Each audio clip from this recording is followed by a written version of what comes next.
မင်္ဂလာပါစမ်းရည်အေး Reading Minds Channel မှာကြိုဆိုပါရစေဒီကနေ့ဖတ်ပြပေးမှာကတော့ဆီယာမမက်ဆန်နာရဲ့ဘဝအိမ်မက်ပန်းအိမ်မက်ဝတ္ထုအပိုင်း2ဖြစ်ပါတယ်နားဆင်သူမိတ်ဆွေများအားလုံးကောင်းမွန်သောနေ့ရက်လေးကိုပိုင်ဆိုင်နိုင်ကြပါစေရှင်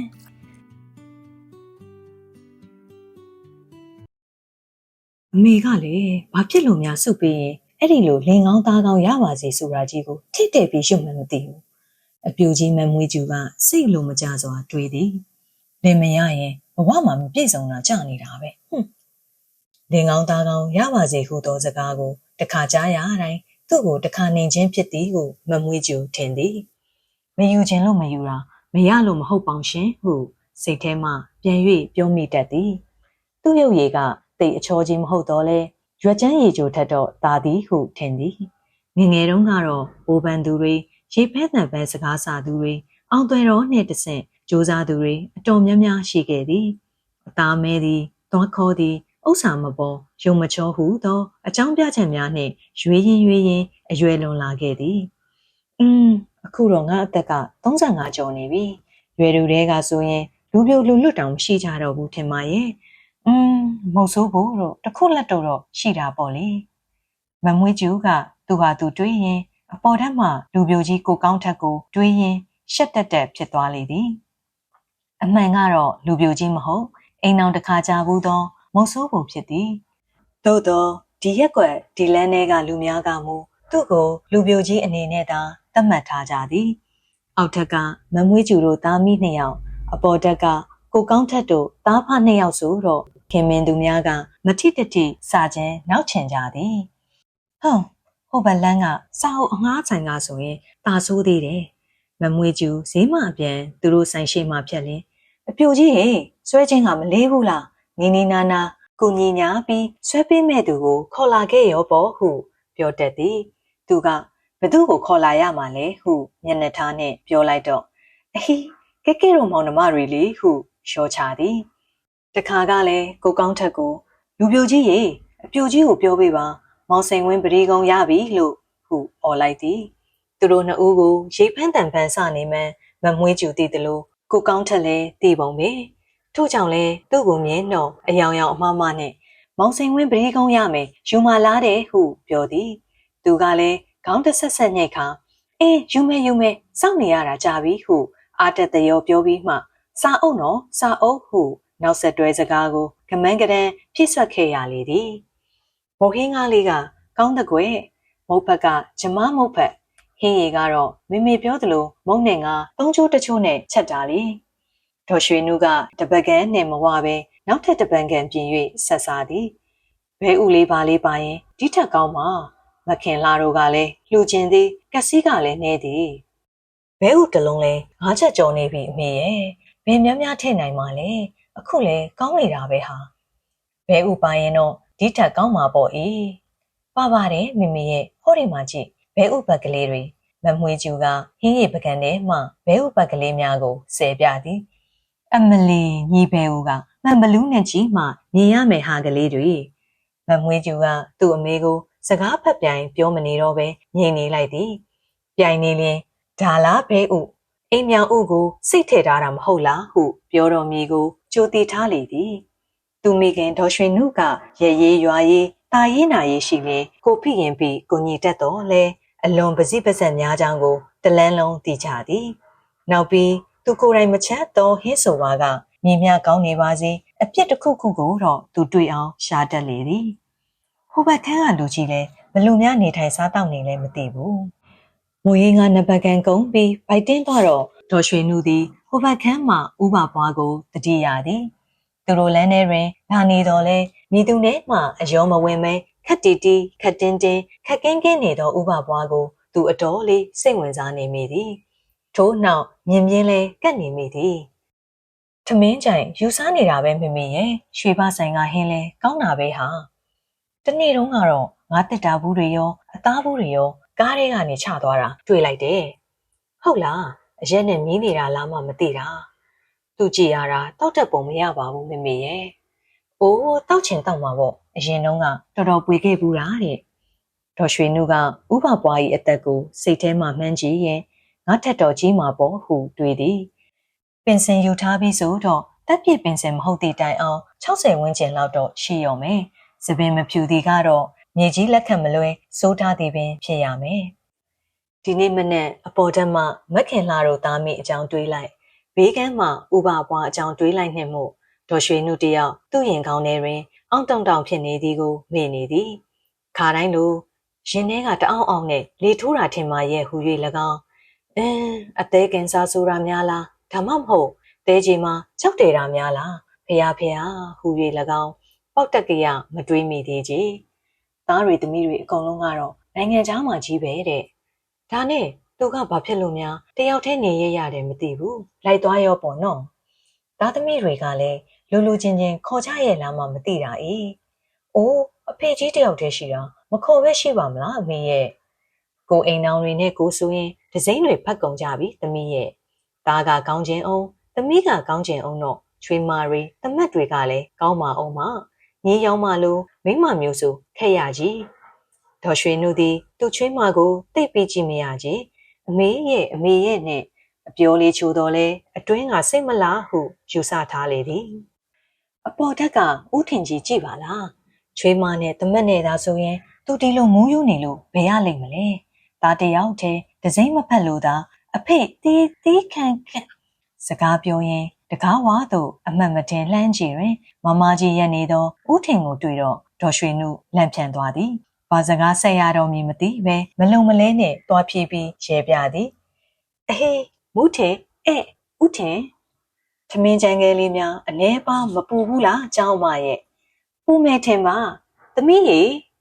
မိုးဟင်းကားနဲ့ရောစားခြင်းလို့ဗျကျုပ်ကမိုးဟင်းကားဆိုရင်ထမင်းလေးနဲ့ရောစားရမှာကြိုက်တာဒါမှလည်းရှင်အေးတာအခုတော့ထမင်းချက်တာကလည်းနောက်ကျညကထမင်းချမ်းကလည်းမကြမ်းအမှန်ကတော့မိုးဟင်းကားလာပို့မည်ဟုကလေးတွေကသတင်းပေးထား၍ထမင်းမချက်ပဲစောင့်နေခြင်းဖြစ်သည်မိုးဟင်းကားရတော့မှထမင်းနဲ့ရောနေကအားရပါးရစားခြင်းစိတ်ပေါက်လာသည်ပြန်ချက်လျင်လဲချာစားလဲစားလာပြီးမှလွယ်ကူကူပင်ထမင်းစင်တောင်းခြင်းဖြစ်သည်ဒီအိမ်မှမရလျင်ဟိုဘက်အိမ်ကိုသွားတောင်းမည်စံစည်းတွေဘလို့ပင်တက်ပါစေစမ်းကြောင်းကဲ့သို့သောမြမရက်ကွက်တွင်ထမင်းတစ်ပတ်ကန်အတွက်ရှာရှာပါပါတူတူထွားထွားမရှိကြသည်ကိုဥထင်သဘောပေါက်ပြီးသားဖြစ်သည်ဝင်ထိုင်လေးအဘထင်ရဲ့ကျမထမင်းထည့်လိုက်အောင်မယ်မမွေးကျူကဥထင်၏လက်ထဲမှကျွေရည်တုတ်တန်စလုံးကိုလှမ်းယူကမိဖို့ပန်းဝင်သွားသည်ဥဘထင်ကအိမ်ထဲမဝင်ပဲအပေါဝါတွင်ရက်ရင်နေရန်တွင်ချိတ်ထားသောဒေါ်ရွှေနုတို့၏ဇနီးမောင်နှံပုံကိုလှမ်းကြည့်သည်လွန်ခဲ့သောအနှစ်30ခန့်ကပုံစုတော့ဒေါ်ရွှေနုကလည်းချောတော့သူခင်မွန်းကလည်းခန့်တုံးဖြစ်လေသည်ကျောင်းမတို့ဥပုပ်ရတယ်ထင်ပါအော်ဟုတ်ကဲ့ဦးတင်ပြောမှပင်ဒီနေ့လကွယ်နေ့ဖြစ်ကြောင်းဖြတ်ခနဲတတိယသည်လပြေလကွယ်ဥပုပ်နေ့တိုင်းဥပုပ်ဆောင်သည်ဟုတခါကပြောထားဖို့သည်ကိုအမှတ်တရမေးမြန်းခြင်းဖြစ်ဟန်တူသည်ပြောတော့ကသာခက်ကြောကြောပြောထားတော့လဲဒီနေ့လကွယ်နေ့ဖြစ်ကြောင်းဒေါ်ရွှေနုတတိပင်မထားမိခဲ့တီလာလည်းမယူမိဦးထင်ရောဥပုပ်ရသလားမရပါဘူးဗျာဦးထင်ကခေါင်းခါသည်သူဥပုံမဆောင်ဖြစ်သည်မှာနှစ်ပေါင်းအတော်ကြာနေလေပြီသူတို့အိမ်ကဖျားစင်မှာလဲပလတ်စတစ်ပန်းကြောင်3-4ကပ်ကိုပန်းအိုးထဲထည့်ထားသည်မှအပဘာအဆောင်ရောင်မျှမရှိဖျားရုပ်ပွားတော်ကလည်းသူ့ကိုစိတ်မကြည့်လို့ဟန်နှင့်မျက်လွှာချထားသည်ဟုသူစိတ်ထဲတွင်ခံစားနေရသည်သူကလည်းဖျားကိုတဲ့ရင်ဆိုင်မကြည့်ရင်ခက်လဲလွဲတာမရေတရေဖူရသည်အသက်တွေကမငယ်တော့ဘူးဦးထင်ရဲ့သွားနဲ့သူကလည်းသွားကုန်ကြပြီအားတဲ့အချိန်လေးပရီးလေးစိတ်တရားလေးထိုင်နဲ့တရားနှလုံးကိုတက်နိုင်သမျှသွင်းပြီးကိုအေးချမ်းအောင်နေရတယ်ဒါမှလေဒီဘဝမှာအရင်မရှုံးမဲအမျက်ရတော့မှာပေါ့ဒေါ်ရွှေနုကလက်ကောက်ဝစ်တွင်ဝစ်ထားသောနန်းတပြူပရီးကိုဖြုတ်ခါစိတ်ဟန်ပြင်သည်ပရီးလေးကြောက်ကြက်စေးရင်စိတ်ထဲကပြန့်လွင်ကဟိုလူကိုစိတ်ဆိုးလိုက်ဒီလူကိုဒေါသဖြစ်လိုက်ဖြစ်နေတတ်သည်ကိုတော့သူ့ကိုယ်သူမတတ်နိုင်တရားအထုတ်တာတော့ကျုပ်လည်းတက်နိုင်သလောက်လုပ်တယ်ဗျငွေမလဲသောအခါများတွင်ရှိသမျှပစ္စည်းလေးများကိုအပေါင်ဆိုင်ပို့ရသည်ကိုရည်ရွယ်ပြီးဦးထင်ကခပ်ပြုံးပြောသည်ဦးထင်တို့သားအဖကအပေါင်ဆိုင်သွားရသည်ကိုတရုတ်အားထားရသည်ဟုပြောလေရှိသည်သို့သောဒေါ်ရွှေနုကနားလည်ပုံမရအင်းလေသူ့အသက်လည်းကြီးလာပြီပဲတောက်တဲ့အခါလဲတောက်မတောက်တဲ့အခါလဲတရားလေးပါလေးထိုင်နေထင်မှရဲ့ဟုတွေးသည်ဟုတ်တာပေါ့ဦးထင်ရဲ့တ နေ့9မိနစ်မှတ်မှတ်10မိနစ်မှတ်မှတ်တက်နိုင်တဲ့လောက်ရှုမှတ်သွားပေါ့ဟုတ်ကဲ့ကိုနောက်ပါမဲ့အထုပ်ကဒါလေးပဲရှိတာဟုတ်ကဲ့ဇန်နဝါရီအကုန်ထားခဲ့ရမှာဟုတ်ကဲ့ဦးထင်ကအလိုက်တင်ထောက်ခံရင်ကျုပ်ကတော့ထားခဲ့စရာဘာပစ္စည်းမှမရှိပါဘူးယူသွားစရာလဲဘာထုံးမှမရှိသေးဘူးဟုခက်ပြောပြောတွေးသည်ကုသိုလ်တုံးမရှိပေမဲ့အကုသိုလ်ထုတ်ကြီးကတော့အတော်ကြီးနေပြီလားမသိဘူးဟုဆက်၍တွေးမိသောအခါတွင်ကရှင်ထဲတွင်တော်တော်ကြီးလင်းလန်သွားသည်အခြားအကုသိုလ်များကိုကြီးကြီးကျယ်ကျယ်မလုပ်ဘူးတော့လဲငါးပါးသီလထဲမှသူရာမေရယကံကိုနေ့စဉ်ချိုးဖောက်နေမိမှတော့သူသည်ရေစုံတွင်တရွေ့ရွေ့မျောနေသူတဦးဖြစ်နေမှန်းသူ့ကိုယ်သူအသေးချာသိလေသည်တရားဆိုတာခိုင်ငါစားတော့စိတ်ကိုငြိမ်အောင်ထိန်းရတာဘယ်လွယ်မလဲဟိုနားကနားသလိုဒီနားကကျင်သလိုတကူလုံးပြောစိတ်တွေအောင်ခဲပြီးကိုက်နေသလိုနဲ့ဝေဒနာတွေပြတာပေါ့ဦးထင်ရောအိမ်မှာထိုင်ရတာစိတ်မငြိမ်ရင်ရိတ်တာလေးပါလေး10ရက်စခန်းလေးပါလေးဝင်ပြီးစူးစမ်းကြည့်ပါလားဒေါ်ရွှေနုကတရားဟောရန်ဟန်ပြင်စဉ်မမွေးကျူပြန်ထွက်လာ၍ဦးထင်အတော်ကြီးစိတ်သက်သာရသွားသည်ထမင်းချမ်းတော့မရှိဘူးပါကြီးထမင်းပူပဲယူခဲ့တယ်အေးဗျာကျေးဇူးပါပဲထမင်းမောင်မောင်ပါတော့တန်စလုံးကိုလှမ်းယူကဦးထင်ကကျေးဇူးစကားဆိုသည်မိုးဟင်းကပကံထဲသို့ထမင်းငယ်ကိုထည့်ချင်းငမ်းမြရည်နဲ့ငရုတ်သီးမှုတ်ကိုထက်ထက်နှံ့အောင်ငယ်ပြီးပဲသီးစိမ့်တောင်လေးကြိုက်ခါစားဟာတွေးရင်လည်းပင်စာတီထက်စာလာပြီရိတ်တာမသွားပြစ်လဲအိမ်မှာပဲရသလောက်မှမူးထင်ဦးထင်ရေတရားရှာကိုမတွေးတဲ့ဟုတ်ပါသွားမယ်နော်အเจ้าမကြီးဦးထင်ကစကားကိုစွတ်ဖြတ်သည်ဖြတ်ခန်းနီးရာဘာဖနက်ကိုအသာလေးမေး၍စီးကလေကားမှခက်တုတ်တုတ်ပြန်တက်လာလေသည်ထမင်းတပကံအလကားယူတော့လေဒီလောက်တရားဟောတာတော့ခံမော့ကွာဟုတွေးကတူးရဲရဲမိသည်ငါကလည်းပြန်ပြောခဲ့ဖို့ကောင်းတာမူးထင်အဲ့လေဦးထင်ကိုရှာအဖြူဆိုင်မှာတွေ့မယ်လို့လေဟဲ့ငပိငချင်သိတယ်လို့လူတွေမောက်ရှန်ကြက်ညက်နေသောဘတ်စကားတွင်ကိုကောင်းထက်ပါလာသည်ဂိတ်ဆုံးမှပတ်၍စီးလာသည့်အတွက်ထိုင်စရာနေရာကလေးတနေရာရကဟန်ချပန်ချက်ထိုင်ရဲ့စီးလာနိုင်သည်ဒီချိန်ဆိုရင်အဖေတို့ရက်ဆိုင်များရောက်နေပြီလားမသိဘူးသူဘေးတွင်ကက်လျက်ထိုင်နေသူထံမှအရက်နှံရတော့ကိုကောင်းထက်သည်ဖခင်ဖြစ်သူကိုသတိရသည်ဒီလောက်တောင်လူတွေကြက်ညက်နေတဲ့ကြားထဲမှာဒီရင်မျိုးတဲ့သူကမျိုးလာသေးတယ်အသက်ရှူလို့မရအောင်နန်လိုက်တာလုံးရောရှေ့တွင်ရက်နေသောမိမကြီးကမကြည်မချမ်းနှင့်ပွားစီပြောနေသည်ကိုရွှေအမှုသမားကသူ့ကိုထောပနာပြုနေသည်ဟုထင်နေလားမသိတပြုံးပြုံးနဲ့နားထောင်ရင်းလေချင်းတွေတအေးတက်နေသည်သူစီကချင်နှံ့ရတော့အမျိုးသမီးကြီးကနှာခေါင်းကိုတိတိတတ်တာရှုံကကိုကောင်းထက်ဘက်သို့ဖိ၍တိုးသည်သူတိုးသည်ကကိစ္စမရှိကိစ္စရှိနေသည်ကသူ၏ခန္ဓာကိုယ်ဝဝကြီးဖြစ်သည်ခန္ဓာကိုယ်အောက်ပိုင်းကလမ်းကိုပိတ်ပြီးနှစ်ယောက်စာနေရာယူထားသည်အထက်ပိုင်းကတော့ကိုကောင်းထက်၏မျက်နှာနားတွင်ဝဲနေသည်ဝင်းမွေးကြိုင်တော့မရှိလားချွေးနှံ့ကတော်တော်လေးပြင်းပြလေသည်မိန်းမတွေကမတ်တက်ရက်ပြီးယောက်ျားတွေကထိုင်စီးနေရတာအားတော့နာစရာပဲဒါပေမဲ့လည်းမတက်နိုင်ဘူးနေရာလေးတနေရာတော်ရုံကုသိုလ်နဲ့ရတာမဟုတ်ဘူးကိုကောင်းထက်ကတွေးသည်အရေးကြီးတာကကိုဝင်ဆောင်တက်မလာဘူးပဲကိုဝင်ဆောင်တက်လာရင်တော့သူမနေနိုင်နေရာမှထပေးရတော့မည်ဖြစ်သည်လူတွေကတအားဖီးပြီးတိုးတော့သူ့ဘက်သို့ပိုးပြီးလိုက်ကြလာတော့ခန္ဓာကိုယ်အပေါ်ပိုင်းကြီးကိုကောင်းထက်ကအာနာပါနာနဲ့တင်းရှောင်ကရှောင်ရှားနေရသည်ကတော့အကိုကြီးရေကတော့အမျိုးသမီးကြီးကတောင်းပန်ရှာသည်ဟိုင်ယောသူကဖြင့်ငါမေလောက်ရှိတာကိုငါ့ကိုအကိုကြီးတဲ့ဒီဟာမကြီးကိုနေရာဖယ်မပေးမိတာတော်တော်မှန်သွားတာပေါ့တစ်ဖက်ကိုတိန်တော့တစ်ဖက်လူစီမှချင်းစုံစုံအနံ့ကပိုပြီးပြင်းထန်လာသည်ဒီအနံ့ကသူနှင့်ရင်ပါပြီးဖြစ်တော်လဲသူနည်းနည်းမှမကြိုက်သူဖခင်ကိုဖျက်ဆီးခဲ့သောအရာသည်လဲထိုအရက်ပင်ဖြစ်သည်အရက်ဆွဲခဲ့ပြီးသည့်နောက်ပိုင်းတွင်အဖေသည်အလုပ်ကိုကောင်းကောင်းမလုပ်တော့ပြီရက်ချင်းလည်းမမှန်အမှုပညာစွမ်းရည်လည်းလျော့ပါလာခဲ့သည်အခုတော့အဖေလက်ရာများသည်မဂဇင်းထဲတွင်ပါဘူးသည်ဟုပြောလျင်ပင်ယုံကြည်မိသူမရှိတော့ဟုထင်သည်မျက်စေတနာစီကံစက်ချုပ်အမြန်အတက်တင်ကြောင်းစသောဆိုင်ဘုတ်တို့ကိုရေးသောအဖိုးကြီးတူဖြစ်သာသိကြတော့သည်ဘယ်သူသိအဖေကတော့မမှုဟိုဟာလေးဆွဲလိုက်ဒီဟာလေးရေးလိုက်နဲ့သူ့အရက်ဖိုးကိုကသူ့အလင်းလိုအောင်ရှာနိုင်နေနိုင်လေသည်စစ်မဲ အမျိုးသမီးစင်းုံရောက်တော့မိမဝဝကြီးကကားပေါ်မှာတိုးကဝှေ့ကဆင်းသည်ဆင်းမယ်ဟေ့ဆင်းအောင်မယ်ကိုကောင်းထက်ကဝမ်းသာအားရနှင့်ကူညီကအော်ပေးသည်ဒီအမျိုးသမီးကြီးဆင်းသွားခြင်းအဖြစ်သူအတန်ငယ်တက်တာရမည်ဖြစ်သည့်အတွက်ကြောင့်ဖြစ်သည်ဟောဗျာခလေးအမေသို့တော့ဝမ်းသာခြင်းမှမကြလိုက်ရ6 လသားခန့်ရှိသောခလေးငယ်ကိုချီကတိုးပြီးတက်လာသောမိမတယောက်ကိုမြင်တော့သူလန့်သွားသည်သူထိုင်နေသောနေရာကအပေါက်နှင့်အနီးဆုံးမှုဒီကလေးနှင့်ဒီမိန်းမသည်သူ့ရှေ့သို့ရောက်လာတော့မည်သူဘာလုပ်ရမည်နည်းရာထားသောနေရာလေးကိုလည်းနှမျောကြောင်တောင်ထားပြီးထိုင်နေရအောင်ကလည်းသူ့အနေနဲ့မလွယ်လှယောက်ျားရင်မကြီးဖြစ်တော့လဲအချို့ကကိုဝင်ဆောင်နဲ့ပင်နေရာလူပြီးထိုင်တက်ကြရာထိုယောက်ျားအမျိုးသားတဲ့တွင်သူပါသွားမည်ကိုကောင်းထက်ကအမြဲစိုးရင်မိတတ်သည်ဖြည်းဖြည်းတို့ပါရှင်ဒီမှာကကလေးတစ်ဖက်နဲ့မြန်တက်အပြနောက်မှာလူတွေအများကြီးတက်နေတာပဲဘသူကရက်နေလို့လဲဘတ်စကားဆိုတာမြန်တက်မြန်ဆင်းပြဒီလိုမလုပ်ချင်ကိုပိုင်ကားဝယ်ကိုပိုင်ကားမစီးနိုင်လို့ဘတ်စကားစီးနေတာတော့ရီခီးတဲ့ချင်းရှင်ကဤတလုံးပူရှုမနေနဲ့အောက်ဖက်မှလူများကအတင်းတိုးတော့ကလေးချီထားသောမိန်းမသည်ကိုကောင်းထက်ရှိသို့တပြစ်တတောက်ရီတိုးရင်ရောက်လာသည်ဒူတိုးသဖြင့်တအီငိုနေသောကလေးဤတင်မာကိုဗျံကနေရိုက်ခါတိတ်နေစမ်းစိတ်ညစ်ရတဲ့အထဲဟုငေါက်သည်လမ်းပြန်ပြီးအငိုတိတ်သွားသောကလေးကသူ့ကိုကြည့်နေသောကိုကောင်းထက်အားမျက်လုံးလေးအဝိုင်းသားနှင့်ပြန်ကြည့်နေသည်ခလေးပေးထားမလားနေရာမပေးသောကိုကောင်းထက်ကခလေးကိုလှမ်းတောင်းသည်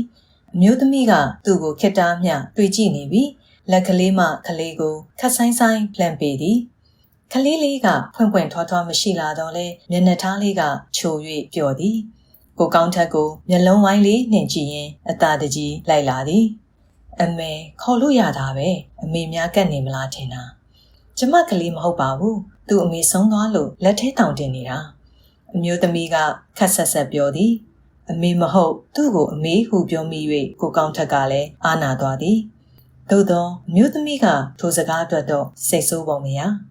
သူ့အဖေကအယောင်းဝယ်လုပ်မယ်ဆိုပြီးသူ့ဘိုက်နဲ့ကလေးကထွက်သွားတာဘဲတောင်ဘဲကန်ဆိုင်ပြီးဘယ်နေရာမှာကာလနာတိုက်နေလဲမသိဘူးသူ့အမေကတော့သူ့မွေးပြီးကလေးကတချူတခြားနဲ့ဆွေမရှိမျိုးမရှိဆိုတော့ပြူစုဆောင်ရှောက်မဲ့သူလည်းမရှိကျမတို့အိမ်ကြီးချင်းတွေကမနေနိုင်တော့ကိုစားမဲ့တွေကဖဲ့ကြွေးပြီးတက်နိုင်သမျှပြုစုနေရတယ်ဒီကြားထဲလွန်ခဲ့တဲ့တလလောက်ကကောက်ခါငင်ကပြပြီးဆုံးပါရော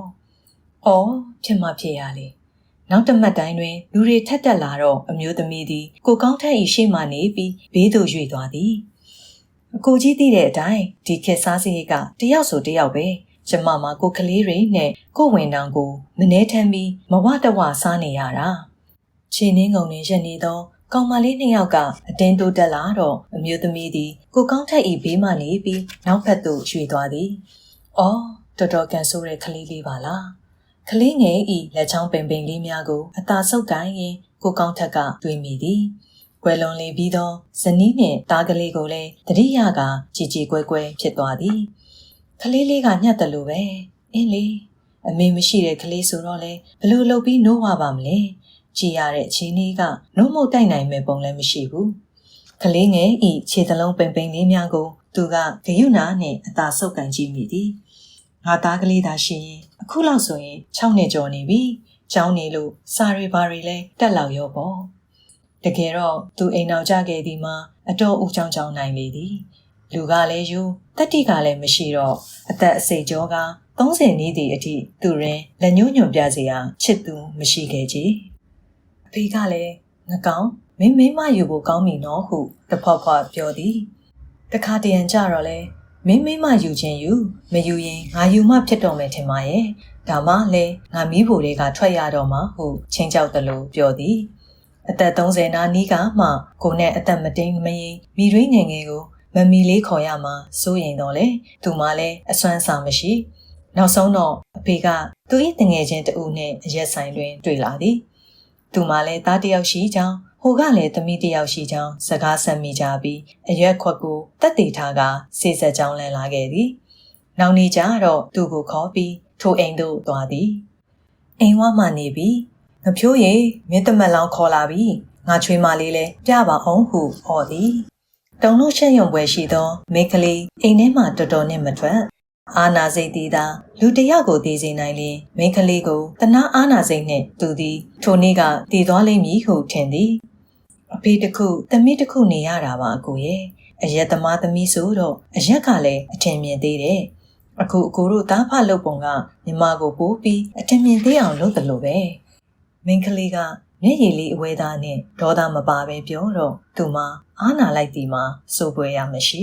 အရက်ဆိုင်တွင်တွေ့လာသောအဖေ၏တငယ်ချင်းတွင်ဒီလိုလိမ္မာရေးချရှိသောသမီးပြိုလေးရှိလိမ့်မည်ဟုသူမမျှော်လင့်ခဲ့ပြီညီမတို့ဟာအရက်သမားတွေရဲ့သားနဲ့သမီးပါဒါပေမဲ့အခုညီမကိုလက်ထပ်မယ်ဆိုရင်တော့အခုဘက်ကဂရီတစ်ခုပြီးမှညီမလက်ခံနိုင်မယ်ဘာဂရီလဲအကိုဘယ်တော့မှအရက်မတော့ပါဘူးဆိုတဲ့ဂရီမိန်းကလေးကိုမျက်နှိုးစွာကြည့်ရင်သူကောင်းငင်ဂရီပေးခဲ့သည်မြည်သည့်မိန်းကလေးနဲ့မှလက်မထပ်ဖြစ်ပဲဒီမိန်းကလေးနဲ့တွေ့အောင်ဖန်လာသောကံတရားကိုလည်းကြည့်ပြီးယေရှုတင်မိသည်မိန်းကလေးကငယ်တော်လဲအရေးချင်းရှိသည်ရုပ်ရည်သိမ့်မလာတော့လဲလိမ္မာရေးချရှိသည်မိန်းကလေးနှင့်လက်ထပ်ပြီးနောက်ပိုင်းနေ့ရက်များသည်သူ့အတွက်ပျော်ရွှင်ကြည်နူးပွဲနေ့ရက်များဖြစ်ခဲ့သည်ရသမျှလာကကိုမိမလက်ထဲအပ်မိမစီမံသမျှနာခံဝါစီလာသည့်သားသမီးများကိုချစ်သူ့ဘဝရှိရည်သည်တာယာအေးချမ်းနေပြီဟုတွေးထင်နေခဲ့မိသည်အဖေကလည်းအဖေပေးစားတဲ့မိမမတော်ဘူးလားကွာဟုမကြာခဏအသားယူတတ်သည်မင်းကိုမိမကောင်းကောင်းပေးစားပြီးပြီအဖေအသေးဖြောင်းပြီဟုလည်းပြောတတ်သည်သို့သောတေချင်းတရားကအဖေစီသို့မလာခဲ့အဖေထက်အသက်အများကြီးငယ်သောသူဇနီးတဲ့စီတို့သာဘုံကနေရောက်လာခဲ့လေသည်တာငယ်လေးကိုမွေးဖွားစဉ်သွေးတက်ပြီးသူ၏ဇနီးတဲ့တည်ဆုံးခဲ့သည်၆ကက်ကက်နိုင်လာသောသူ၏ဘဝကိုစုပြေတာရအောင်လာရောက်ဖန်တီးပေးခဲ့သောချစ်ဇနီးသည်ဧည့်သည်တယောက်ပြန်သွားသလိုပြုတ်ခနဲပြန်ပြီးထွက်သွားခဲ့သည်ကျန်ရသောသားငယ်နီတာရဲလေးကိုသူတို့သားဖာကနိုဘူးတိုက်ကတยุတရမွေးကြတော့လဲသက်ဆိုးမရှိချေ၃လသားအရွယ်တွင်သူ့မိခင်နောက်ကိုလိုက်ပါသွားခဲ့ရရှာသည်အကိုတို့နဲ့ထားခဲ့ရတာစိတ်မချလို့ပြန်ခေါ်သွားတာလားညီမရဲ့ခံစားခဲ့ရသောဝေဒနာများသည်အသက်တပံပြန်ဖြစ်ကာရင်ထဲတွင်မုန်းပြီးကြက်လာသည်ချစ်ဇနီးကသာဘယ်တော့မှအရက်မတော့ပါဘူးဟူသောဂတိကိုမပေးခဲ့လျင်ထိုအချိန်ကသူအရက်သမားကြီးလုံးလုံးဖြစ်သွားနိုင်လေသည်ရှမ်းလန်းပါသလားရှမ်းလန်းဆင်းမဲ့သူတွေတိုးထားပါစပယ်ယာလေးဤအော်တန်ကိုကြားသောအခါမှအတိတ်သို့ပြေးသွားနေသောသူဤစိတ်သည်ဘတ်စကားထဲပြန်ရောက်လာသည်ရှမ်းလန်းပါတယ်သူကအတန်ကျဲကျဲနဲ့အော်ရင်နေရာမှထဟန်ပြင်သည်ဒီတော့မှပေါင်မော်ရင်ငင်းချက်သားကောင်းနေသောကလေးငယ်ကိုတတိယသည်ခုနကအမျိုးသမီးကိုမော်ကြည့်သည်မတွေ့ရချေနောက်ဖက်ရောက်သွားသည်ထင်၍ခါကိုလိန်ကားလှဲ့ကြည့်သည်မတွေ့ရချေထို့ကြောင့်တင်းကငဲ့ကနှင့်ရှာသည်မတွေ့ရချေကလေးခေါ်ပါကျွန်တော်ဆင်းတော့မယ်ကိုကောင်းထက်အတန်ငယ်ထိတ်လန့်သွားသည်ထို့ကြောင့်မြက်ကလေးဆံပြားနှင့်ရှာရင်ကလေးကိုမြောက်ချီကအော်သည်တကားလုံးသူ့ကိုဝိုင်းကြည့်သည်ခုနကမိမရောဘယ်မိမလဲဒီကလေးပေးသွားတဲ့မိမလေအင်ကြီးပန်းရောင်နေလားဟုတ်မလားမသိဘူးအမျိုးသမီးဘာရောင်အင်ကြီးဝတ်ထားသည်။သူတတိမထားမိလိုက်ထမိတ်ခရမ်းရောင်မဟုတ်လားဟုတ်မယ်ထင်ပါရဲ့သူကစိတ်ရှုပ်ထွေးစွာပြောသည်အသေးချာစဉ်းစားတော့အမျိုးသမီးကိုဖြူသလားမဲသလားပင်စိတ်ထဲတွင်မသွဲကွဲလာကြအတန်မှာဆက်ဆန်းနှင့်စိတ်ညစ်ညူးနေဟန်ရှိသည်ကိုသာတတိရတော့သည်ထမိတ်ခရမ်းရောင်နဲ့မိမတယောက်တော့ခုနမှတ်တိုင်တော့ကနောက်ပေါက်ကနေဆင်းသွားတယ်တေပါပြီဗျာသူကလက်ထဲမှာကလေးကိုထိတ်လန့်တကြားကြည့်မိသည်ကလေးငယ်ကသူ၏လက်ပံနိုင်ကြီးကိုလက်ကလေးနဲ့ရိုက်ကစားရင်းတွားငုတ်တုတ်ကလေးပေါ်အောင်ရဲနေသည်ကလေးထားသွားလို့တဲ့အော်ဘလို့မေးလဲတနာပါတယ်ဟဲ့ကြည့်ပါဦးခုနဆင်းသွားတဲ့မိမနေမှာပဲကားပေါ်ကအတင်းတိုးဆင်းပြီးတုတ်နဲ့ထွက်သွားတာကျွန်တော်မြင်လိုက်တယ်ရွတ်ဆက်လိုက်တာတော့တယောက်တစ်ပေါက်ပြောနေတော့အတန်များကစူညံနေသည်ကိုကောင်းတဲ့ဤခေါင်းထဲတွင်လည်းစူဝေးရှုပ်ထွေးနေသည်လက်ထဲမှာကလေးကိုငုံကြည့်လိုက်ဟားလိုက်ဆေးလိုက်ဖြစ်နေသောပါးစပ်များကိုမော်ကြည့်လိုက်နဲ့ခိုကိုရမဲကိုခံစားနေရသည်ဒီကလေးကိုလှမ်းပေးဖို့လဲသူတော့ငါလိုချင်းလှမ်းခုံမိသူတစုံတဦးမှရှိမည်မဟုတ်အော်တောင်းနေမဖြစ်သေးလျင်လည်းနေရာရဲ့အသားလေးချထားခဲ့ကဆင်းပြေးရရင်ကောင်းရဲ့ဒီမှာပဲထားခဲ့လိုက်တော့မယ်နော်သူကစပယ်ယာကိုအားကိုးတကြီးကြည့်ရင်ပြောမိသည် ကိုရွှေစပေယာကခေါင်းတွတ်တွတ်ခါအောင်ရန်သည်ဖုန်ကြီးအမှုရွာမပတ်ပါနဲ့ဆရာရဲ့ဆရာဟာဆရာပဲရှင်းပါဟာဒါငါကိစ္စမဟုတ်ဘူးကွာသူကအလန့်တကြားမြင်သည်ကလေးကဘာလို့သူ့ပေါင်မရောက်နေတာလဲအဲ့ဒီမိမကသူ့အတိလာမှမသိတာဒါဆိုသူ့အိမ်ကိုလိုက်ပြန်ပို့လိုက်ပေါ့ရှားသားပဲဟာကားချက်လို့ခဏချီထားတာဖြစ်မှာပါလူတွေကတယောက်တစ်ပေါက်ပြောကြပြန်သည်မောင်းမယ်ဟေ့မောင်းမယ်စိတ်မရှိသောဒရိုင်ဘာကအော်နေသည်ဆက်ရထားသောကားကိုဆက်ပြန်လို့သည်ဂီယာတွေတထစ်ချင်းထိုးနေသည်ကုနာရောကသူ့ဘေးတွင်ထိုင်နေသောရက်စော်နေနေသည့်လူကြီးကတော့သူ့ကိုကြည့်ကအဟစ်ဟစ်နဲ့ရှိနေလေသည်ကျွန်တော်ဘာလုပ်ရမလဲသူကဦးကြောင်ကြောင်နဲ့မေးမိသည်တက်နိုင်ရင်တော့သူ့လက်ထဲမှာကလေးကိုထိုလူကြီး၏ပေါင်မော်ရင်းအသားကလေးတင်ထားခဲ့ကဆင်းပြေးသွားခြင်းသည်သူဟာသူချီပြီးတက်လာတာမင်းဟာမင်းမနေနိုင်မထိုင်နိုင်လှန့်ခေါ်တာပဲမင်းနဲ့ကန်ဆက်တဲ့သားမတ်ဘာမှလုံမနေနဲ့ကိုလူကြီးအိမ်ကိုသာခေါ်သွားပြီတော့ဥက္ကံမြေစေကံကလေးကအတော်လေးတသက်ရရရှိသည်ပပလဲနေရံများကိုအဖြူရောင်တုပ်ထားပြီးခန်းစီအဖြူရောင်လေးများကိုတတ်ထားကစိတ်နှလုံးကြည်လင်လန်းဆန်းဝဲလင်းပြီးတန်နေသည်စပွဲပေါ်ကပန်းအိုးထဲတွင်နှင်းစီပန်းအနီနှစ်ပွင့်ထိုးထားသည်ဖူးငုံရမှပွင့်လာကစားဖြစ်သောနှင်းစီနှစ်ပွင့်သည်ရှုမကြီးပွဲလှပနေတော်လဲအခန်းထဲတွင်နှင်းစီနှန်းတော့တင်မနေပေအရက်ပြန်နှင့်ပနက်စလင်းအနှံ့သာပြန့်လွင့်နေသည်ဆရာကိုပြောစရာရှိတာနဲ့ရှောက်လာခဲ့တာဆိုဥပါပွားမနဲ့တုံးကလည်းစကားပြတ်သွားတာနဲ့ဟုတ်ကဲ့ဥကံမြင်သည်သူရှိမှဥပါပွားကိုအကဲခတ်ကြည့်ရင်စကားပြောမမအောင်ကိုတတိပေးနေပါသည်မနဲ့တုံးကဥပါပွားစီကပြန်လာပြီးသူတနေ့လုံးစိတ်မကောင်းဖြစ်နေရသည်ကင်ဆာဝေဒနာရှင်ဟူသည်မှာသူ့ကိုယ်သူကင်ဆာဖြစ်နေမှန်းသိလျင်သေမင်းစီသို့တဝက်ရောက်သွားသလိုခံစားကြရမည်ဖြစ်သည်ကိုသူသိထားသည်ဥပါပွားသည်လည်းသူ့ယောဂါကိုသူတည်သွားပြီးမှဘလို့ခံစားရမလဲသူကိုချင်းစာနိုင်သည်အဆိုးဆုံးချက်ကတော့သူ့အနာတွင်တားရင်သမီးရင်သွေးရင်သားရင်တဦးတယောက်မျှရှိမနေခြင်းပင်ဖြစ်သည်ကျွန်တော်မှဒီယောဂါဖြစ်နေပြီဆိုတာကျွန်တော်သားသမီးတွေစီနောက်ပြီးကျွန်တော်ဆွေမျိုးတွေစီလမ်းပြီးအကြောင်းမကြားပါနဲ့လို့ဒီလိုယောဂမျိုးဆိုသည်မှာကာယကံရှင်ကိုဘာမှအတိမပေးပဲသားသမီးဆွေမျိုးသားချင်းများကိုသာအတိပေးကဝိုင်းဝန်းပြုစုကြမည်ဖြစ်သည်အခုတော့ကာယကံရှင်တဦးတည်းကတည်ပြီးကျန်လူများကိုအတိမပေးပါနဲ့ဟုတောင်းဆိုနေကြပြီကြပြောင်းကြပြန်တွေးတော့ဖြစ်ကုန်ပြီဟုတွေးမိသည်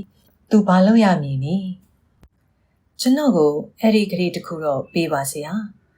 ဘာဖြစ်လို့လဲဗျသူတို့ကိုဒုက္ခမပေးချင်လို့မဟုတ်သေးပါဘူးဥပပွားရဲ့နောက်ပြီးသူတို့အကူအညီကိုလည်းမယူချင်ဘူးသူတို့သနာတာကိုလည်းမခံချင်ဘူးသားသမီးတွေဆွေမျိုးသားချင်းတွေဆိုတာကိုယ့်ရဲ့အရင်းနှီးဆုံးလူသားတွေပဲဗျသူတို့ရဲ့အပြုစုသူတို့ရဲ့မေတ္တာကိုခမည်းယူရမှာပေါ့လူတွေကိုကျွန်တော်မယုံဘူးဆရာဥပပွားကခက်ပြက်ပြက်ပြောသည်ကျွန်တော်တေကန်နီးရုပ်တဲလာလောက်ကြရင်လေကျွန်တော်ဘဝကူးတော့ကောင်းမှာမဟုတ်ဘူးကျွန်တော်တည်သွားတော့မှဥပပွားကြီးတယောက်တော့တည်သွားပြီဟေ့လို့တည်ကြပါစီတော့တညာလုံးတနေ့လုံးစောင့်တည်ရမရစိတ်ဆင်းရဲပြီးတော့ခါရင်ကဥပပွားသည်သူ့ကိုခြောက်လန့်နေတော့တည်ခြင်းတရားကိုစိတ်ဆိုးလာတော့သည်ဒီလောက်တောင်လာခြင်းနဲ့တည်မင်းလာစမ်းဟာဒီလောကကြီးမှာငါတယောက်တည်းတည်ရမှာမဟုတ်ဘူးတနေ့ကျရင်လူတိုင်းတည်ရမှာပဲအရင်တည်တော့အရင်အေးတာပေါ့ဟုတွေးသည်လူတကာကိုအပေါ်စီးမှနေပြီးခက်ကြွားကြွားဆက်ဆံလေးရှိသူမို့တည်ခြင်းတရားကိုလည်းမျက်နာတစ်တယ်မူကခက်ကြွားကြွားရင်ဆိုင်ရန်ဆုံးဖြတ်ခဲ့သည်ခမားကိုပြုစုဖို့လူလာလိမ့်မယ်ဥပပါဦးကံမြင့်ကခက်ဆက်ဆက်ပြောသည်သူလူမမာကြီးလုံးဖြစ်ကအိပ်ရာတဲ့လဲလျင်အနားတွင်ဆွေမျိုးရင်းချာတွေရှိတဲ့သည်ကတော့အမှန်ပင်ဒါကိုဥပပွားလဲနားလည်လိမ့်မည်ဟုထင်သည်အဲ့ဒီအတွက်တော့ဆရာကိုပဲအားကိုးပြရစီတော့ဆရာရဲ့ယောက်ျားသူနာပြုကောင်းကောင်းတယောက်နှစ်ယောက်လောက်ရှာပေးဖို့ဆရာရဲ့ဟုတ်ဘူးလားလာကကောင်းကောင်းပေးရင်လူကောင်းကောင်းလေးရနိုင်ပါတယ်နော်ဆရာသူဤနောက်ဆုံးချိန်များအတွက်သူ့ဟာသူစီစဉ်နေသောဥပပွားကိုကြည့်ရင်ဥကံမြင့်ဤစိတ်ထဲတွင်ထိထိခိုက်ခိုက်ကြီးဖြစ်လာသည် ဒါတွေကိုတိတ်မတွေးပါနဲ့ဥပပွားရဲ့အဝေးကြီးလိုပါသေးတယ်တိတ်ဝေးမယ်တော့မထင်ပါဘူးဆရာရဲ့ဆရာပဲပြောတယ်အဆုတ်ကန်ဆာဆိုတာတိတ်မြန်တာဆိုဥပပွားကမရည်ခြင်းပဲရီကနေရာမှထားသည်ကဲဆရာလဲလူနာတွေစောင့်နေတယ်သွားမယ်နော်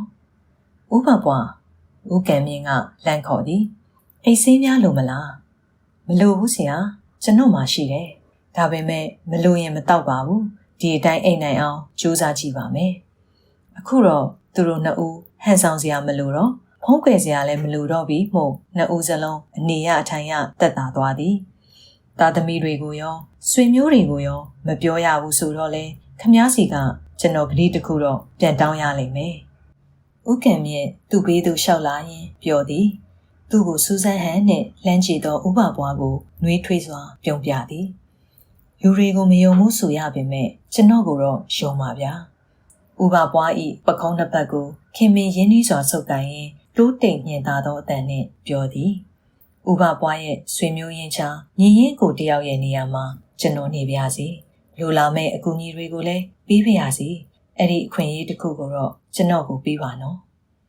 ဥပပွားသည်ဥကံမြင်အားငေးဆိုင်ကြည့်နေရင်မတိမသားမျက်ရည်ရဝဲလာသည်မျက်လွှာကိုဖြတ်ခနဲချကာခေါင်းကိုခက်လေးလေးညှိပြသည်ထို့နောက်ဘာမှမပြောဘဲစီကန်းထဲမှထွက်ရန်ခြေလမ်းပြင်သည်မနေ့ကျရင်ရွှေတကုံဖရားကိုလမ်းလျှောက်ကြမယ်နော်ဦးကံမြင့်ကလမ်းပြောတော့လျှောက်တာပေါ့ဟုပေါ်ပါသွက်လက်ဟန်ရှိသောအတန်နှင့်ပြောသည်ချယ်ရီသားလက်ကင်တို့ကိုဟန်ပါပါလွှဲကမျက်နှာမော့ပြီးခတ်သွက်သွက်ထွက်သွားသည်လူအများမြင်တွင်ကျမ်းမာလန်းဆန်းရှင်ပြနေသူတဦးအဖြစ်ဟန်ဆောင်ခြင်းဖြစ်တော်လဲသူဟန်သည်လူသည်ထပ်ပူနေ၍ဦးကံမြင့်ကဂယုနာစိတ်တွေတကယ်ကငေးလျက်ကြည်နေရသည်ဈေးကန်းကလေးနှင့်အတော်ငယ်လန်းသောနေရာရောက်တော့ဥပပွား၏ခြေလမ်းများနေသွားသည်မော်နေသောဦးကောင်းသည်လည်းအတန်ငယ်ငိုက်သွားသည်ကိုမကြမင်သိရတော့မယ်လို့သိနေတဲ့လူတယောက်အနေနဲ့အကူအညီတွေဆိုတာအများကြီးလိုတာပေါ့ဦးကံမြင့်ရဲ့ခမားရဲ့စကားခမားရဲ့စေတနာအတွက်ကျေးဇူးလည်းတင်မိပါရဲ့ဝမ်းလင်းသာမိပါရဲ့ဥပပွားကစိတ်ထဲမှပြောမိသည်မျက်လုံးအိမ်တွင်ရင်ဝဲလာသောမျက်ရည်များကိုမျက်တောင်တစ်ဖြက်ဖြက်ခတ်ပြီးထိန်သည်ဘယ်သွားရမလဲပွဲစည်းလျှောက်ရရင်ကောင်းမလားဘရုံမာကွင်းသက်တွင်ပွဲစည်းလေးဖြစ်နေသည်သူကြိုက်သောမော့အုပ်ကလေးတို့ကောင်းငင်းကြည်တောက်တို့ကိုဝယ်ယူရရှိနိုင်သည်ဘူဒီကျော်ကျွတ်ကျွတ်ရွရွများသာမကရင်မုံများလည်းရှိသည်ငါကမုတ်တွေဝယ်ပြီးပြန်သွားအိမ်ကြတော့ညီးတွေကဟေးဖိုးကြီးမုတ်တွေဝယ်လာတယ်ဟေးလို့ဝမ်းသာအားရစီကြူကြဒီလိုဘဝတွေးမဆုံးမီတွေးမိတော့သူ့စိတ်ကိုသူဒေါသဖြစ်သွားသည်ဒီလိုဘဝမျိုးကိုငါဘာလဲဝယ်မှာလဲတန်ရောစင်တွေတစ်ထပ်ပြီးတစ်ထပ်ပတ်ပြီးနင်မောနေရမယ်ဘဝအလကားဘဝဥပဘွားကမျက်နာကိုတင်းပြီးခေါင်းကိုပြန်မောလိုက်သည်အဆအအရာရာပြည့်စုံသောသူ့ဘဝတွင်ဘာကိုမျှမလို့သူ့မှာရွှေရှိသည်ငွေရှိသည်တိုက်ရှိသည်ကားရှိသည်အချွေရံများကိုလည်းလိုချင်လျင်လိုသလောက်ရနိုင်သည်သူကဝါကြွားစွာပြုံးသည်လမ်းမေးတွင်ရှိသောမြက်ပင်ငယ်ကိုဒုံးနဲ့ရန်ကရိုက်ပြက်လိုက်သည်မြက်ပင်လေးပြက်ထွက်သွားသည်ကိုမြင်တော့စိတ်ထဲတွင်အတန်ငယ်ကျေနပ်သွားသည်အောင်ရှိသည်ပန်းချံလန်းထိပ်ရောက်တော့ရက်ပြီးညာဘက်ကွေ့ရမလားဘယ်ဘက်ကွေ့ရမလားစဉ်းစားသည်ညာဘက်ကွေ့လျင်ဘရုံမာကွင်းဘက်ရောက်သည်ပွဲစည်းရှိသည်ဘယ်ဘက်ကွေ့လျင်ကဘားကရလန်းတိုင်းလျှောက်ပြီးအိမ်ပြန်ယုံပင်ဖြစ်သည်နောက်ဆုံးကြတော့စိတ်ကိုဆုံးဖြတ်ကဘယ်ဘက်သို့ကွေ့လိုက်သည်အိမ်ကိုပဲပြန်တော်မူအိမ်ရောက်လျင်ဖြော်ရည်အေးတစ်ခွက်တောက်မည်ဝတ္ထုဖတ်မည်ဂျိုးတို့သတင်းကြည့်မည်ဗီဒီယိုကြည့်မည်စိတ်ပေါက်လာလျင်တရားစာအုပ်လေးပါလေးကောက်ဖတ်ခြင်းဖတ်မည်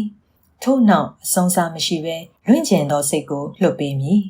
ကုန်လွန်ခဲ့ပြီးသောအချိန်များစီသို့သွားခြင်းလျင်သွားကွယ်လွန်ခဲ့ပြီးသောဇနီးတဲ့စီသို့သွားခြင်းရင်သွားရေချားမြေချားမှသားသမီးများထံသို့သွားခြင်းလျင်သွားခြင်းရသွားသူစိတ်ကိုလွတ်ပေးလိုက်မည်နောက်ဆုံးတော့အသွေးသည်သာသူ့အတွက်အကောင်းဆုံးသောအဖို့ဖြစ်ရတော်မူထင်သည်မြူချွားတဲ့တည်တံပြန်လွင်လုံးနေကူပြောင်းစားတကူလေးမှာတယောက်တလဲမိုးလန်းကဖြန်းပတ်ချစဉ်ဘရောက်ဖူးလေးရိပန်စင်ထားသူရဲ့မြူချွားသောတခြင်းတန်ကိုကြားရသည် လမ်းဘေးလက်ဖက်ရည်ဆိုင်မှာဖြစ်သည်ဘာလို့နဲ့တကြံအောင်နီးလာပြီးထင်ပါရဲ့သူကရောက်လာမဲ့အချိန်များကိုတွေးနေမိသည်နောက်2လကျော်လောက်နေလင်တကြံကြအောင်တော်မူထိုအချိန်တွင်သူ၏ချမ်းမာရေးသည်မြင်များလောက်ယိုယွင်းလာခြင်းမည်နီသူမြင်များလောက်ကြာအောင်ဆက်ပြီးလမ်းဆန်းချမ်းမှာဟန်ဆောင်နိုင်မည်နီမောင်ရီတန်းနေပြီဖြစ်တော့လဲဘတ်စကားဂိတ်တွင်တော့လူရှုပ်တုံးပင်ဖြစ်သည်လူတွေအပြည့်တင်လာသောဘတ်စကားကြီးများသည်ညူစုစိတ်ဆိုးတတ်သောအဖိုးကြီးများလိုတရှူးရှူးတရှဲရှဲမြည်ကဒေါ်ကြီးမောကြီးနှင့်ပြေးလာနေကြသည်ကားတစ်စင်းရက်လိုက်တိုင်းကားထဲမှချွေးစော်နန်းနေသောလူများပြည့်ရှံလာတတ်တော်လဲကားကြီးကတော့ခြောင်သွားဟန်မရှိကြကားတွေကဘာဖြစ်လို့ဒီလောက်တောင်ချက်နေရတာလဲရုံးစင်းချိန်မို့လို့လားဒီပင်ချိန်တွေမှာရောဒီလိုပဲချက်တတ်တာပဲလားဥပပွားစဉ်းစားသည်သူတသက်နဲ့တကူငယ်စဉ်တုန်းကတစ်ခါနှစ်ခါလောက်သာဘတ်စကားစီးဘူးသည်ထိုစဉ်ကကားများသည်အခုချိန်လောက်မောက်ရှန်ကြက်ညံ့ခြင်းမရှိသေးကြဒီလိုကားတွေကိုသာနေတိုင်းစီးနေရရင်တော့ငါတော့အသက်တောင်ရှိမှာမဟုတ်ဘူးသူကစဉ်းစားသည်ထို့နောက်အခုရောငါအသက်ကဘလောက်ကြာအောင်ထက်ရှိအောင်မှလို့လေဟုစက်တွေးမိကရင်ထဲတွင်ပူဆာဆာကြီးဖြစ်သွားသည်အင်းလေငယ်သည်ဖြစ်စေကြီးသည်ဖြစ်စေဆင်းရဲသည်ဖြစ်စေချမ်းသာသည်ဖြစ်စေဒီလမ်းကတော့လူတိုင်းနောက်ဆုံးတစ်နေ့မှာမလွဲမသွေရှောက်ရမယ်လမ်းဟဲ့အမလေးလမ်းမကြီးကိုဂမူးရှူးတို့ဖြတ်လာသူတဦးကဥပပွားကိုတဲ့ကြီးဝင်တိုက်သည်ဥပပွားကမြဘေးသို့ရိုင်ကဟတ်ထိုးဖြစ်သွားတော့လေဒုံးနဲ့ထောင်ကထိန်လိုက်နိုင်၍မြေပြင်သို့လဲတော့မကျသွားဟာဘာကြီးတိုင်းကျူနော်တိုင်းကျူsorry ပါ sorry ဟောဗျာအန်ကေကြီးကတော့ပါဗျာကတော့သူ့ကိုဝင်တိုက်သူကကလေးတယောက်ခြေထားသည်သူ့လက်ထဲမှာကလေးကိုပလက်ဖောင်းပေါ်ချတော့မလို့ဂတစ်ဘဲခွင်လိုက်တော့မလို့နှင့်ပြာရခရင်ခေအောင်ကရန်းတွေပြောကတောင်းပန်သည်မြင်မြင့်ကက်စရာကောင်းလာသောထိုသူကိုပထမတော့မြင်မှုသလိုပဲဟုထင်သည်နောက်တော့မှအိမ်မော်တက်တွင်နေသောသူဖြစ်မှန်းသတိရသည်ကတော့ပါအန်ကေကြီးရဲ့ကတော့ကျွန်တော်လည်းစိတ်ညစ်နဲ့မို့ဘယ်သူမှကိုတော့မမြင်မိတော့ဘူးထိုသူကထပ်ပြန်တလဲတောင်းပန်နေသည်အာရုံအာနာဖြစ်ခြင်းနှင့်စိတ်ညစ်ညူးခြင်းတို့ရှုပ်ထွေးနေသောမျက်နှာသည်ရေစရာလဲကောင်းတနာစရာလဲကောင်းနေသည်ရပါတယ်ကွမနာပါဘူးအတန်ငယ်စိတ်နှလုံးပျော်ပြောင်းနေသောဥပပွားကအလိုက်တင်ပြောလိုက်သည်ထို့နောက်ထိုသူသည်လူပြိုကြီးဖြစ်ကြောင်းကိုတစ်ဆက်တည်းသတိရသည်လူပြိုကြီးသည်ဘဲကကလေးကိုခြိလာလေသည်နည်းဟုဆက်၍စဉ်းစားမိလေသည်ကားပေါ်ကနေကလေးတယောက်ကောက်ရလာလို့အန်ကေကြီးရေထိုသူကသူ့အတွေးကိုတိလိုက်သလိုမမေးဘဲနဲ့ဖြေသည်ရည်စရာပြောခြင်းဖြစ်လေသလားဟုဥပပွားကတွေးမိလိုက်တော့လေသူ့အတန်းကငိုတန်ပါနေသည်ဟုထင်ရလေသည်ဟောတော့ဘလို့ဖြစ်တာလဲမခင်လာကတအံ့တောရေရွမိသည်ကြားရသောစကားကိုမယုံဟုတ်တယ်မိမိရဲ့ဦးကောင်းကကလေးလေးတယောက်ကိုခေါ်လာလို့ဘာဘိုးထင်ကစူနေတယ်ဘယ်ကကလေးလေးတော့ဘတ်စကားပေါ်ကရခဲ့တာတဲ့ဘယ်တော့ကလဲခုညနေရုံးကပြန်လာတော့ကတဲ့နေစမ်းမအောင်ကိုတူရဲ့နေပြောတာတွေကမဟုတ်သေးပါဘူး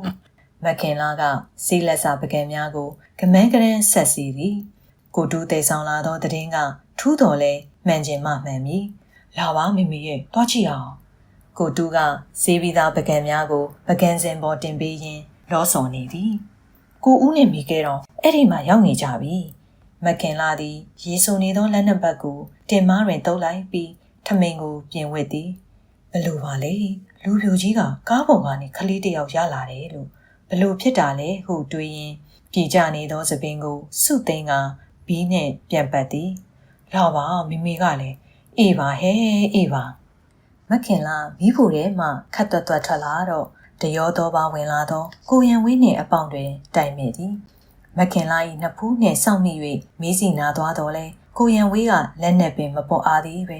ဟိုဘက်ခန်းမှာကလေးလေးတစ်ကောင်ရောက်နေတယ်ဟာဟုအလော်တကြီးပြောသည်အဲ့ဒါတကယ်လားသွားပြောနေတော့မိမိကမယုံဘူးဖေဖေကကိုတူကမခံချင်ဟန်နှင့်ပြောသည်အရေးခင်းကာလာတုန်းကလူတကာသေးဆောင်လာသောကောလာဟာလများကိုခဏယုံခဲ့ရလွန်သဖြင့်အခုတော့မခင်လာသည်ကိုမျက်စိနဲ့ကိုမမြင်ရလေဘာကိုမှသိပ်ပြီးမယုံချင်တော့ပြီခလေးလေးကိုဘာလို့ခေါ်လာတာလဲအဲ့ဒါတော့မသိဘူးကိုဟာကိုမေးကြည့်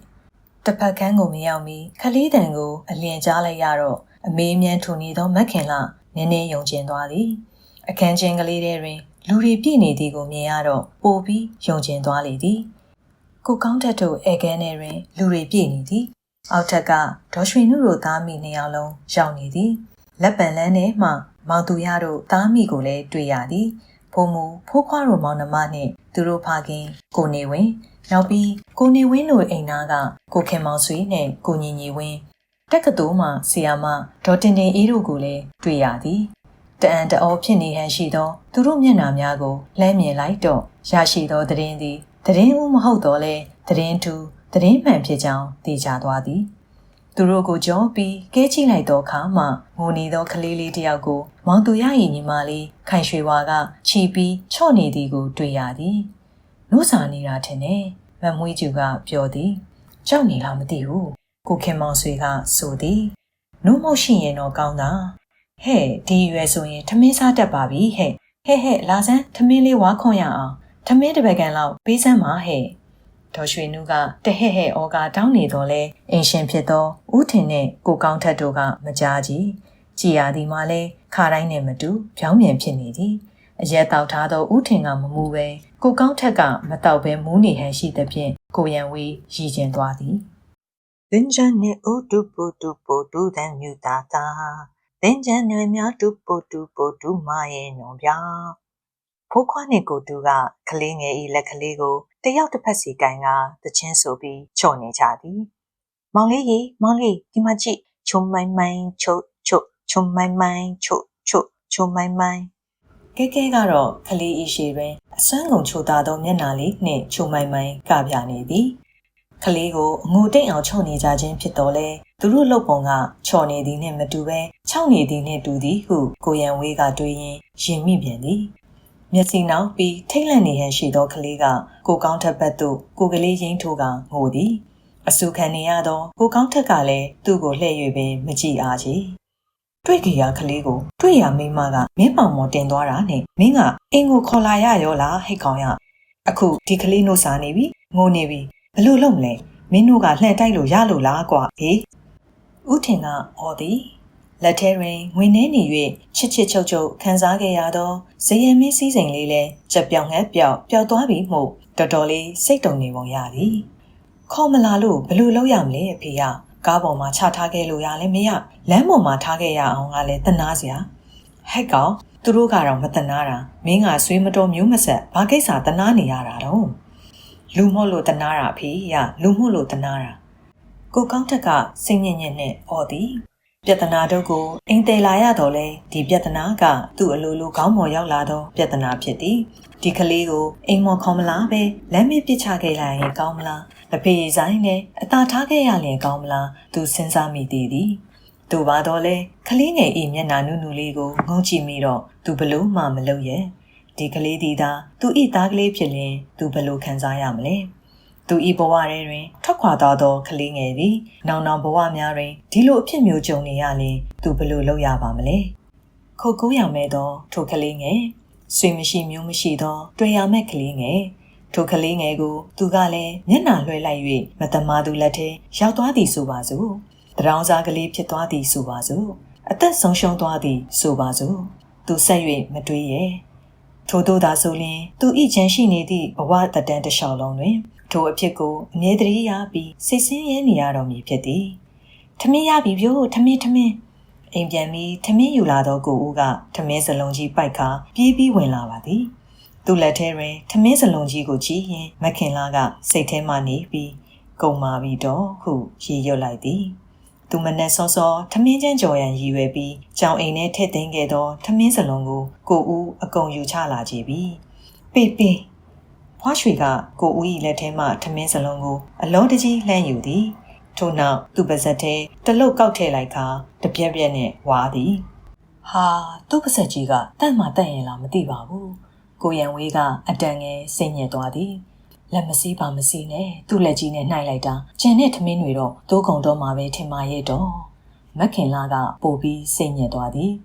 သို့တော့ခိုင်ရွှေဝါစီမှတဆင့်နော်ဒိုင်ယာနာ၏လက်ထဲရောက်နေသောကလေးလေးကတော့တော်တော်ပျော်သွားပုံရသည် သူ့ပါဆက်ထဲသို့သမင်းဝါဘက်ကလေးခွန်ပေးလိုက်တော့ချက်ချင်းအငိုတိတ်သွားသည်စုံစုံမက်မက်နှင့်တမြုပ်ဝါကအလောတကြီးမြူချသည်ဟုတ်တယ်တော့စာနေရှာတာဖွားရွှေကဝမ်းသာအားရနှင့်အော်သည်သမင်းတွေကိုတပြက်ပြက်နှင့်ဆက်ဝါသည်နှီးကင်းတော့ကခေါင်းကိုက်နေသဖြင့်တညာလုံးထိုင်ကခေါင်းတွေကလည်းတစစ်စစ်ကိုက်လိုက်တာငါကောင်းထဲမှာကျူမာဆိုတာများဖြစ်နေသလားမသိဘူးဟုတွေးနေမိသောအတွေ့များလဲကြက်ပြောင်ငက်ပြောင်ပျောက်သွားသည်ဒီတညတော့ဒီမှာထားလိုက်ပါအဖေဟာနက်ပြန်မနဲ့ကြတော့မှအဖေကြိုက်တာလို့ဟုတ်လားကိုကောင်းထက်ကသူ့အဖေကိုချော့နေသည်အိုဗျာကိုနဲ့ကန်ဆက်လို့ကိုလက်ထဲရောက်လာတာသားတစ်ယောက်ကောက်ရတာပေါ့ပထမအနေနဲ့သားတစ်ယောက်ရပြီးတော့နေ့အနေနဲ့အမေလုံးမဲ့သူကိုရှာကိုနေဝင်းကကိုကောင်းထက်၏ပခုံးကိုပုတ်ခါရေရေမောမောပြောသည်ထို့နောက်မမွေးကျူဘက်သို့လှည့်ကနောဗျဟုတ်ဖူးလားဟုထောက်ခံမဲတောင်းသည်သူကသဘောရိုးနဲ့အမတ်မတင်ပြောလိုက်ခြင်းဖြစ်တော်လဲအတန်ငယ်ရှက်သွားသောမမွေးကျူကမကြားခြင်းဟန်ဆောင်နေလေသည်အဝေအစားနွမ်းပေမဲ့ခလေးလေးကရုပ်ရည်တန်းတန်းလေးပါဟဲ့နေပါအောင်ခလေးကဘာလေးတဲ့တော့ဟုတ်ပါရဲ့ဘာလေးယောက်ျားလေးစီစုံလန်းနေကမဝင်းကိုတွားခေါ်ရအောင်လေသူကနှုတ်သိရွှင်တာ6လသားလောက်ဆိုရင်နှုတ်ဖြတ်လို့ရပါပြီကြည့်ပါအောင်တွားကလေးတွေတောင်ငုတ်တုတ်ကလေးထွက်နေပြီပဲအမေသူ့ကောင်းမှာဘွေးနှလုံးနဲ့ကြည်စမ်းထီးယူကြီးမှထင်းလို့ဒီကလေးကောင်းစားမယ်ကလေးတေးကြတယ်ကလေးကအငိုတိတ်သွားတော့လူကြီးများကတစကန်းထလာသည်ကလေးကိုဘောင်းမီလန်ကြည့်သူကကြည့်စပင်ဖြဲကြည့်သူကကြည့်လက်ဝါးဖြန်းပြီးကြည့်သူကကြည့်နှင့်စူညံနေသည်ခုနတော့ငါကလေးငုံနေတဲ့အတန်ကမှနည်းနည်းနားခံလာသေးတယ်နေရန်ကုန်မီကငုံငူကြီးထိုင်နေသောဦးထင်ကတွေးသည်သူသားကိုကောင်းထက်ကို၎င်းခလေးလေးကို၎င်းတယောက်တစ်ပေါက်စူညံနေသောလူများကို၎င်းအကုန်လုံးကိုမြင်မြင်ကပ်ပြီးစိတ်တူနေသည်သူ့ကိုကောက်ရလို့နာမည်ပေးရအောင်လေခလေးဝိုင်းမှာအတန်များကသူ့နားထဲဝင်လာပြန်သည်ဟာကောက်ရတာမှမဟုတ်ပဲဦးကောင်းကလှမ်းခေါ်တာတဲ့ဒါဆိုရင်လှမ်းခေါ်လို့ခေါ်ရမလားဟာဘလို့နာမည်ကြီးလဲရန်အောင်လို့ခေါ်ဟာငါကရန်အောင်ကြိုက်တယ်လွေမိုးကွာကြော်တက်ဟာကြော်ဟင်းလို့ခေါ်အဲ့ဒါအကောင်းဆုံးပဲကိုကန်ချွန်လေကိုကန်ချွန်နောက်မဆုံးနဲ့ဟဲ့ငါကတော့နေအောင်ပဲအန်ကျော်ကွာကဲကွန်းသေးကွာမိုးမိုးကွန်းဒီလိုဆိုဥဝံချူကွာဂိုင်အိုးအကောင်းဆုံးကတော့ moss ဟုတ်တယ် moss လေ moss ဖာတလုံးရွှေယူဟာနေကြပါအောင်မောင်သူရကအော်သည်သူကစက်မှုတက္ကသိုလ်မှဘွဲရပြီးသောအင်ဂျင်နီယာတဦးဖြစ်တော်လဲခလေးများနှင့်ခင်ခင်မင်းမင်းရောရောနှောနှောနေတတ်၍သူကိုအားလုံးကချစ်ကြသည်မင်းတို့စဉ်းစားကြည့်ကြစမ်းသူကကန်ကောင်းလို့ဦးကောင်းနဲ့တွေ့လာတာမဟုတ်လားမောင်သူရကမေးတော့ခလေးများကခေါင်းငိန်သည်ဒီတော့သူ့ကိုကန်ကောင်းလို့ခေါ်ကြရအောင်လေမကောင်းဘူးလားဟေးကန်ကောင်းခလေးများကဝမ်းသာအားရအော်လိုက်ကြသည်အဲ့ဒီနာမည်ကောင်းတယ်ဟေ့လူကြီးတွေကလည်းထောက်ခံကြသည်ဦးထင်ကတော့ထမင်းတွေကိုအငမ်းမရစားနေရှာသောကလေးငယ်အားကြည့်ရင်ဒီနေ့ညနေအတွက်ပထမအောင်ဆုံးအချိန်ဖြစ်ရေမောမိလေသည်မင်းကတော့ကံကောင်းလို့ငကောင်းနဲ့တွေ့တာပဲအေးငါသားငကောင်းကတော့ကံမကောင်းလို့မင်းနဲ့တွေ့တာထင်ပါရဲ့မောင်ကံကောင်းရဲ့